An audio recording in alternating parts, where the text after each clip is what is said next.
Welcome to another episode of the podcast Profits Unleashed podcast, the show where we empower coaches and experts to use podcasting as a powerful tool to drive sales and grow your business. Now, I'm your host, Karen Roberts. Now, after the break, I will be back and I'll be talking about monetizing your podcast, even with a small audience. But first, today's guest is Carly Pepin.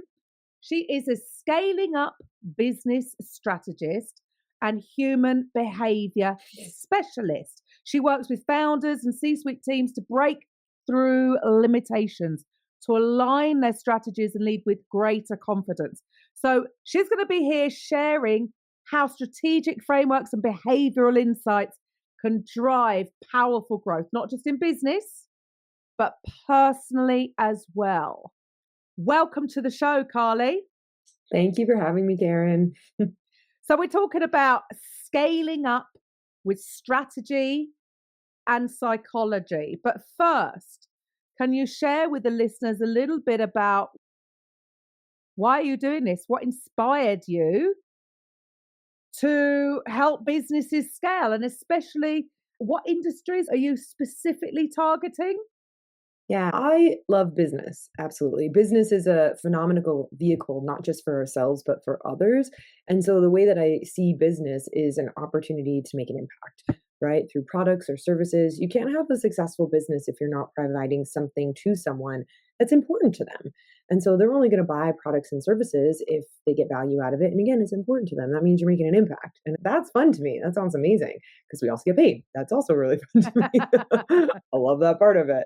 There's also the dynamic with business that it really is a personal development journey. And whether you're the founder or an owner or the person who's in charge, if you're on the C-suite team, if you're someone who wants to be on the C-suite team and work your way up, it takes a lot of personal growth and development to become actually the leader and step into those roles.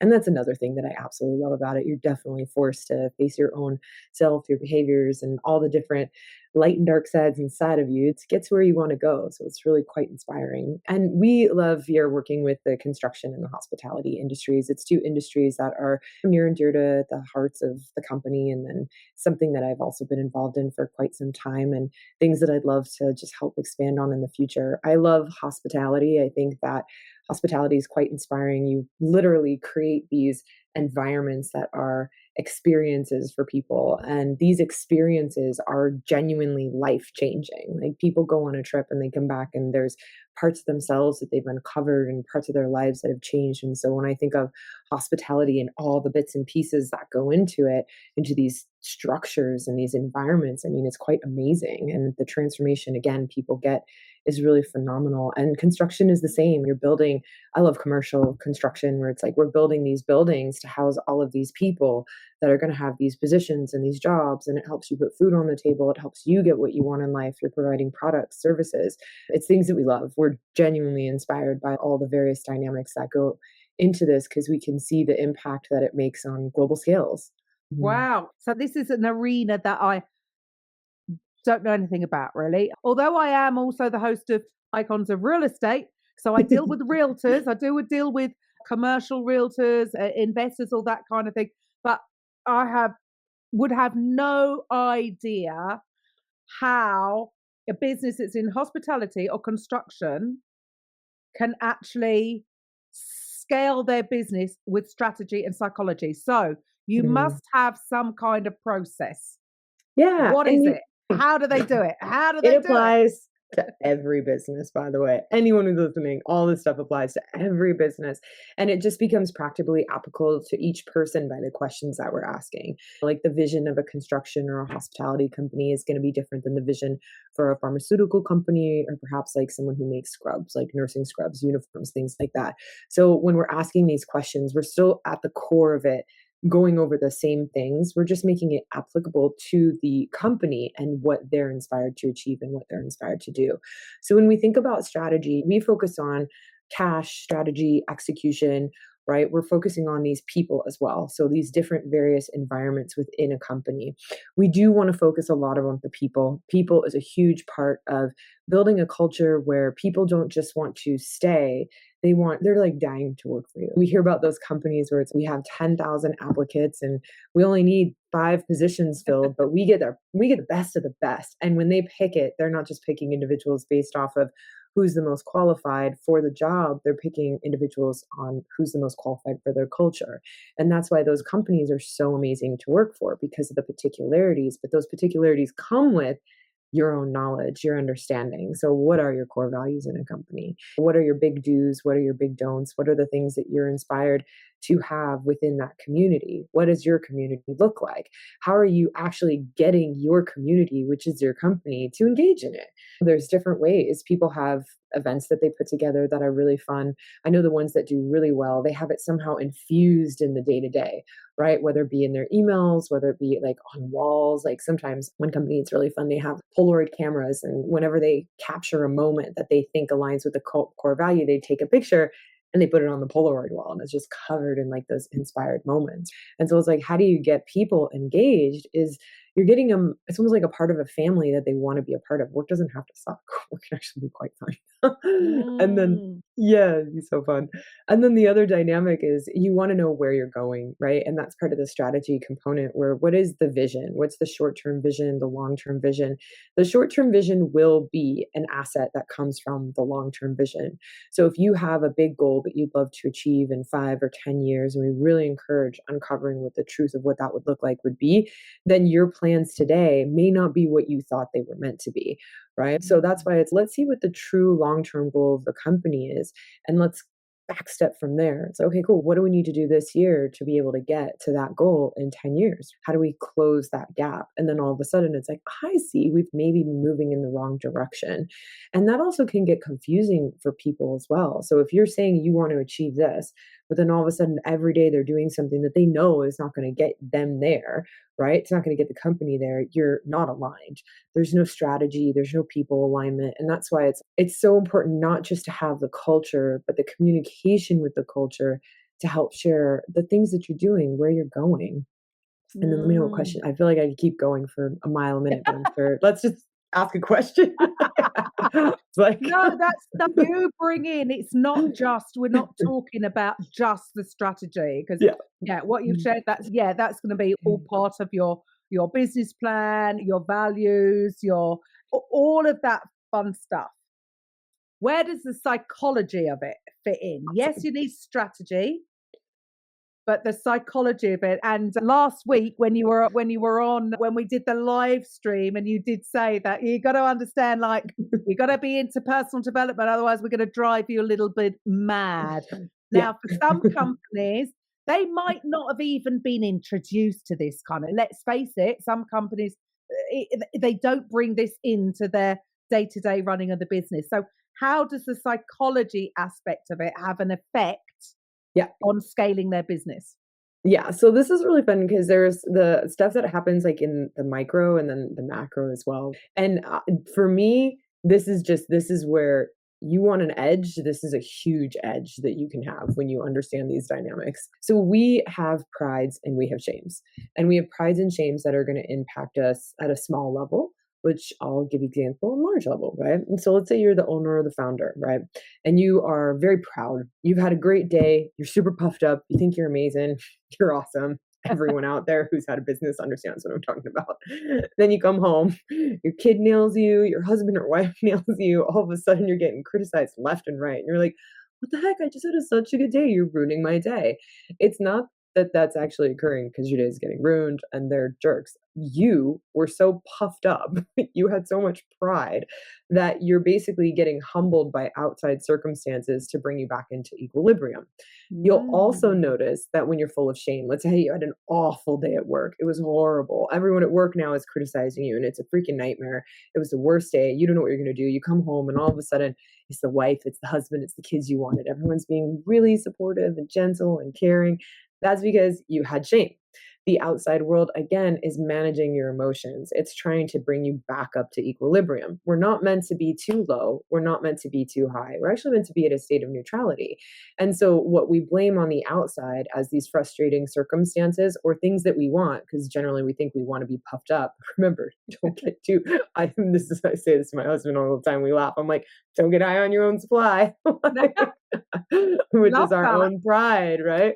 Because then we Yeah. just get slammed. So that's one of our core values. Actually, is don't get high on your own supply. Is our company core value, because we want to make sure we're not getting too high, too proud, because we'll get slammed by outside circumstances. And this is, Ooh. yeah, this is us Mm. having it like on the small scale. But ironically, this is also happening on a large scale. We can see this very obviously. Politics right now is very helpful to help you see this dynamic. When we're seeing Donald Trump is a great example, even Elon Musk is having some struggles with it right now. When they're getting too proud and too puffed up and too self righteous, what's happening? People are coming in and they're starting to cut him down. They're starting to humble him, right? So this is the prides and shame cycle on a grand scale. When they become Mm. too low, right, or too self-righteous, what's going to happen? The world comes in and they start to puff them up. And you're seeing it happen so quickly, Mm. because that's actually how quickly it happens inside us. And so this is, I mean, I love doing this with businesses like so much, because when something happens in a company, it's let's actually see why it's occurring. Why have you actually created this? What is the balance trying to come back into place here? And let's focus on that. And then let's also get some strategy in place as well. Let's balance your prides, balance your shames, balance the emotions that's all around this. And let's get like all these other dynamics into place too. Because this is, you'll see this pattern if you guys actually look, it's really cool. Like when unions come forward, unions are there again as a humbling mechanism. So when employees are not taken care of, and employers are being self-righteous, a union rises up to take care of the employees and remind them like, hey, like you can't just be this self-righteous, you can't be this proud, you can't be this puffed up, right? And so you have this group of people who come in to humble them and bring them back down to size. It's all doing this on a regular basis. It's a real fun edge, because it's like when you start to see the patterns, you look and you're like, oh man, I'm really That's puffed what's up right happening. now. Yeah. Well, And you'll and catch it. it Um, happens within it's interesting to hear that this kind of thing does happen within these big companies because as an entrepreneur, as a solopreneur or have a small team, and I say to my clients, give up on going for the ego metrics, I call them.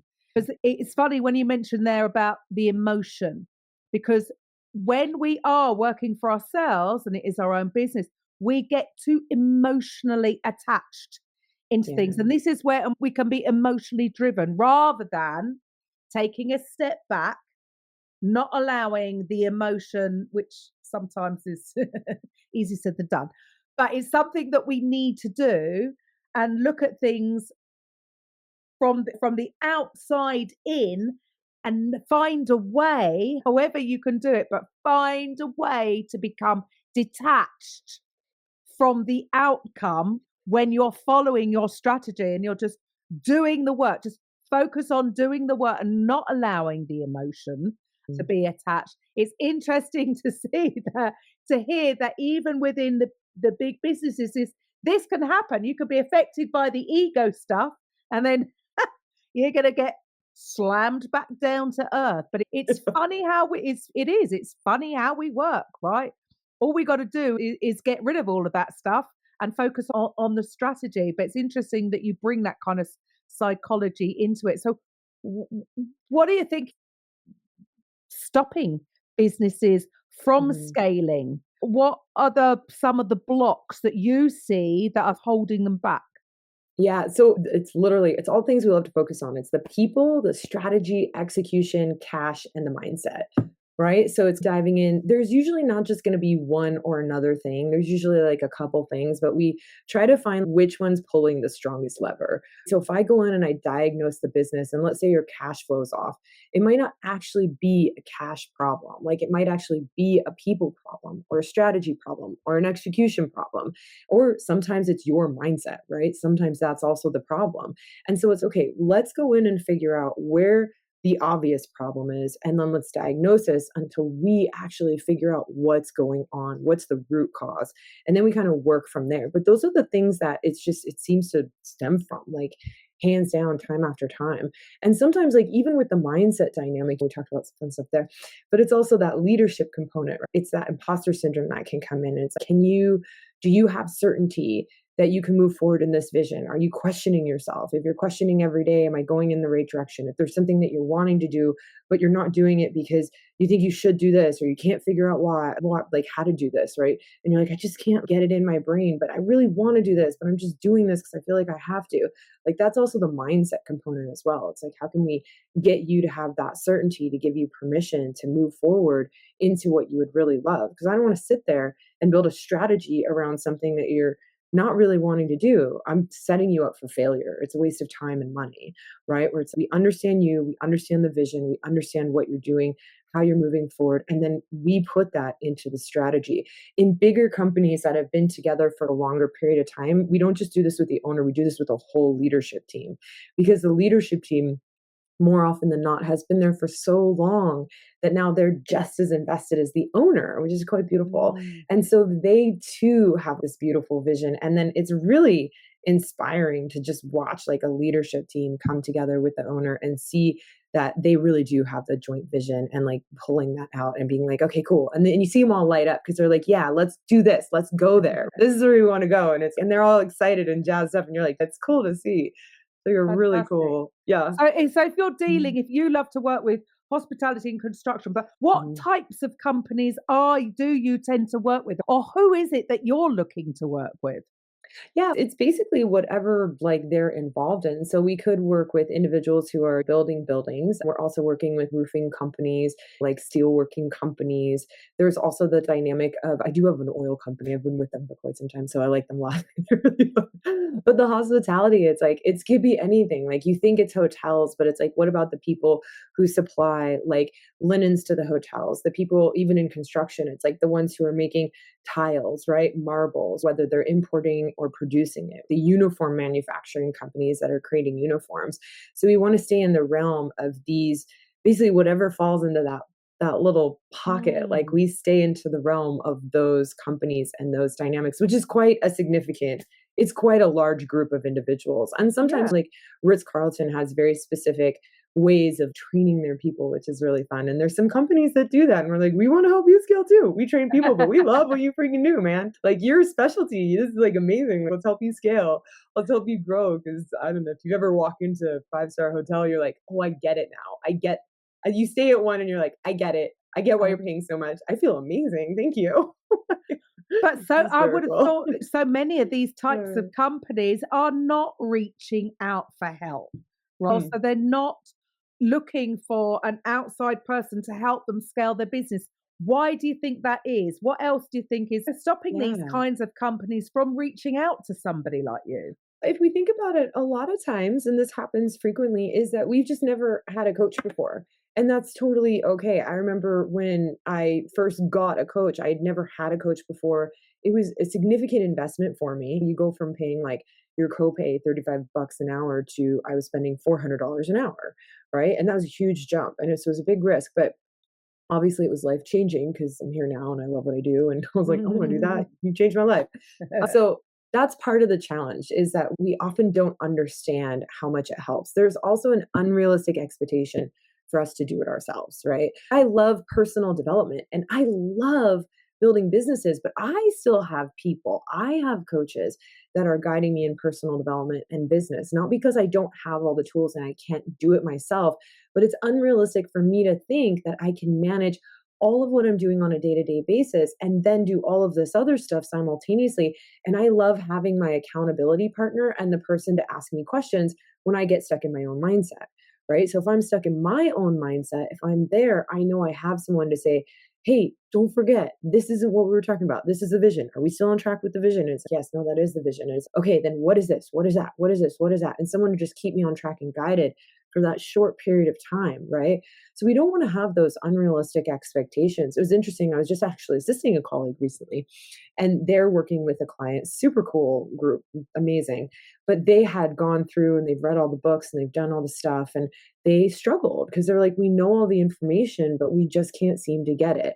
And it's like when we're watching them go through these processes in the workshop, we're seeing them get the ahas, the insights. And it's what they said. Mm. They're like, we actually know all this. We're like, we went to the advanced courses, we did all of it. They're like, one, we don't have time to implement it all when we get home. We're not sure how to implement it all, so we're not overwhelmed.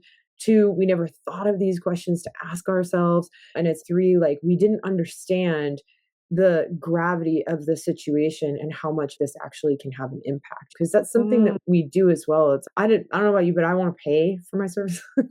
I want you to know, like, you are going to hire me. I may be pricey, but simultaneously, I want you to be like, yeah, we made our money back and then some. I want you to be excited about that. Yeah, And so that's the other thing too. It's like we're going in and we're checking cash flow and stuff because we just want to make little tweaks to make sure that we're paying for ourselves and then some. Because as consultants, absolutely. we want to stick around and keep helping you. You know? Absolutely. And you're so right. It's not about if it was just, because people go, oh, yeah, I know that, or I know that. Yeah, but there's a difference between knowing and doing. So are you actually implementing that? Yeah. Probably not. And so, yeah, sometimes you do need somebody outside looking over from a bird's eye view to just sometimes it can be little tweaks, sometimes big tweaks. Sometimes what I've found is even just verbalizing an idea with somebody from outside settles it in your own head. So there's Yeah. so much more to having a coach than people realize. But what it can do for your business is phenomenal. So if there's anybody out there that's listening in and they know somebody or they've got a company that, oh, this makes a lot of sense, and I need Carly's help. What should they do next? Definitely reach out for sure. So yeah, they can reach out to me at westcoastgrowthadvisors.com and we'll connect. We do the business diagnosis initially, like we'll do it at no cost. And the reason we do that is because we also want to make sure we're a fit. I want to spend time with you. I want you to spend time with me. It's a long-term relationship. Let's make sure we like each other while simultaneously like making sure it's a need that I genuinely can address. Because if not, I have a slew of individuals that I am able to refer to, which is wonderful. So if it's not something that I'm like, this is not my expertise, but I genuinely have someone for you as well. So yeah, we do the basis diagnosis, figure out what's going on, and then see if I'm like the fit. Yeah. Fantastic. All these details will be on the show notes. So if you missed that, you can resort back to that. Look, Carly, thank you so much for your time today. It's been fun speaking with you. And it's this slightly different arena and something the companies that you're helping, yeah, never even really thought of that side of things. So thank you for your time today. And to the listeners, I will be back after the ads, after the break, and I'm going to be talking about monetizing your podcast, even if you only have a small audience. So, bye for now. Be back after the break. So, I'm back, and today I want to talk about a topic I get asked all the time. Can I actually make money from my podcast if I don't have a big audience? And my answer is always yes, absolutely, but maybe not in the way you've been told. You don't need 10,000 downloads per episode. You don't even need 1,000.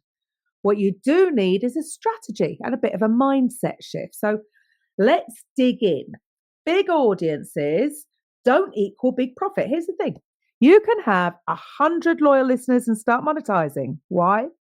Because those 100 people are choosing to spend 20, 30 minutes with you. They trust you. Hold on.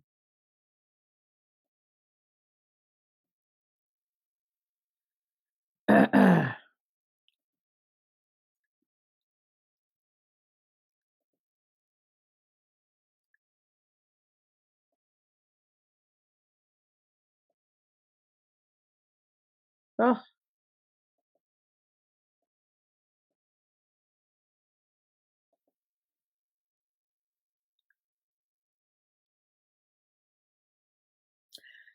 so I'm back. Today I wanted to talk about a topic I get asked all the time. Can I actually make money from my podcast if I don't have a big audience? And my answer is always yes, absolutely. But maybe not in the way you've been told. You don't need 10,000 downloads per episode. You don't even need 1,000. What you do need is a strategy and a bit of a mindset shift. So let's dig in. Big audiences don't equal big profit. So here's the thing, you can have 100 loyal listeners and start monetizing. Why? Because those 100 people are choosing to spend 20 to 30 minutes with you. They trust you. That is huge. So instead of chasing massive download numbers, focus on building relationships with the people already listening. That's where the gold is. So strategy one, sell your own stuff. Hands down, the best way to monetize a small podcast. Sell your own offers. If you're a coach, consultant, if you've got courses, services, whatever it is you do, let's say you're a mindset coach. You could end every episode with, hey, this resonated with you and you want to support.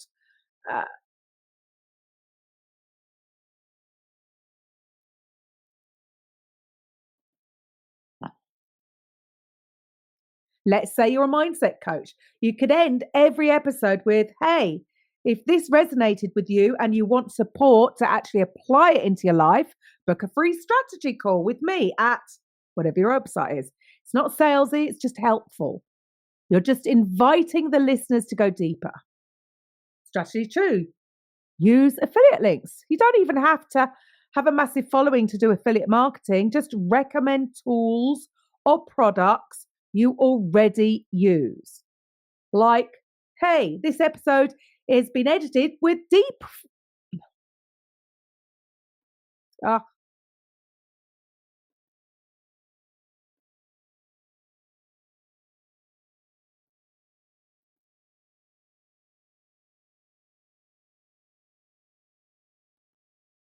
Strategy two, use affiliate links. You don't have to have a massive following to do affiliate marketing. Just recommend tools or products you already use. Like I could say, hey, this episode has been edited with Descript. I love how easy it makes my workflow. So I've dropped my affiliate link in the show notes if you want to check it out. Oh, I think I best drop my affiliate link in the show notes. Right, simple, no pressure. If people buy, you get paid. Strategy three, interview guests strategically. If you have guests on your show, here's a power move. Start inviting people who could become clients or collaborators or referral partners. That's a big one that I talk about a lot of the time. Have a genuine conversation, build a relationship, and see where it goes. Podcasting is networking in disguise. Strategy four, create premium content. So this one's for the super fans, right? So if you've got a group of listeners who are obsessed with your content, consider offering bonus episodes, private Q&A, early access, or behind the scenes stuff. You know, you've got platforms like Patreon or Supercast. They make this really easy. It's like a VIP club for your biggest supporters. Strategy five, find small scale sponsors. Now, I'm not talking about chasing Coca-Cola here. You can start by partnering with a local business, an aligned brand, or even a peer in your niche. So offer a quick mid-roll mention in exchange for a flat fee or trade services. Or honestly, sponsor yourself. This episode is brought to you by my one-to-one coaching program. Boom, you've monetized it. Strategy six, sell digital products. Think templates or ebooks or mini courses, something useful, affordable, that solves a quick problem. You can drop it casually into your episodes. If you want to grab my product launch checklist, it's in the show notes. I don't have a product launch checklist. Maybe I should do one. It's passive income that supports your listeners. Strategy seven, build an email funnel. This one's more long term, but it is powerful. Use your podcast to grow your list with a freebie, a quiz, a guide, a short video series, and then nurture those subscribers with emails that lead to your paid offer. Now, it's not instant, but it's sustainable and it works while you sleep. So, quick mindset shift. Here's what I want you to remember. Your podcast doesn't have to be massive to be profitable. It just needs to be intentional. So, if you've got 50 people that are listening every single week, that's 50 people you could invite into your world, your offer, your ecosystem. So stop waiting for big enough and start using what you already have. So let's wrap it up. Recap real quick. Sell your own services, use affiliate links, be intentional with your guests, offer premium content, get small sponsors or sponsor yourself, create simple digital products, build your email list and nurture it. That's 7 different strategies that you can start using right now, even with a small but mighty audience. And look, if this was helpful, let me know. You can tag me on Instagram or send me a DM or share this episode with someone who's stuck on the I need more downloads hamster wheel. Your podcast can absolutely make money. You just need a plan and a mic. So if you want my freebie, you can download my on-demand workshop. It's called Your 6-Figure Podcast Blueprint. And you can go to podcastprofitsunleashed.com/free because it's free. Remember, the size of your audience does not define your success. The strength of your connection does. So guys, thank you for listening. I'll be back next week. Bye for now. Thank you for listening to today's episode on the Podcast Profits Unleashed podcast. If you're a coach, consultant, therapist, or healer who would like to drive sales whilst having fun podcasting, head over to podcastprofitsunleashed.com/free and find out how you can turn your podcast into a sales machine. We'll see you on the next episode.